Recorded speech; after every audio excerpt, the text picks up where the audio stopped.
ও রব্বে করিম, তুমি তাকাইয়া দেখো, বুড়া মানুষগুলো ঘরে যায় না, আগে মা বোনরাও ঘরে যায় না, আমার কলিজা টুকরা সন্তান যুবকরাও ঘরে যায়।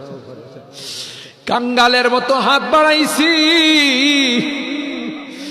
এ মালিক তাওবা করতেছি, আর জীবনে কোনো গুনাহ করব না, আর জীবনে কোনো নাফরমানি করব। আল্লাহ ওয়াদা করলাম আর জীবনে কোনোদিন নামাজ ছাড়ব না, আর জীবনে কোনোদিন বেপরদায় চলবো না। ইয়া আল্লাহ, মেহেরবানি করে আমাদের তাওবাগুলোকে কবুল করে নাও।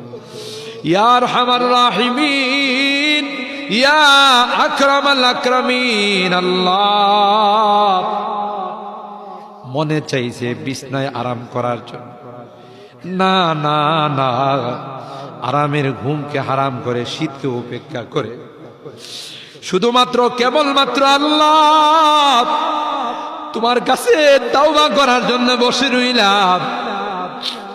আমাদের গুনার কারণে যদি জাহান্নামে দিয়ে দাও, কে বাঁচাবে, কে আমাদেরকে জাহান্নাম থেকে রক্ষা করবে?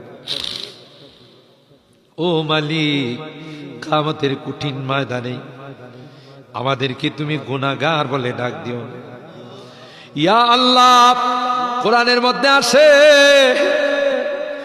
জাহান্নামীরা জাহান্নামের আযাব সহ্য করতে না পাইরা কুরুতি মিনতির সাথে, কাকুতি মিনতির সাথে বলবি, ইয়া মালিক লিয়াকদি আলাইনা রাব্বুক। এ জাহান্নামের দারোগা মালিক ভাই, আর সহ্য হয় না, আর সহ্য হয় না, মালিক রে কও আমাদের জন্য কোনো ফায়সালা করে দে। 1000 বছর পর জবাব আসবে, ইন্নাকুম মাকিসুন।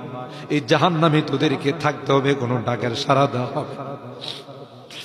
আল্লাহ তোমার কোরআনে তুমি বলছো, কালাকসাউ ফিহা ওয়া লা তুকাল্লিমুন, অপমানিত হয়ে জাহান্নামে থাক, কোনো কথা বলবি না।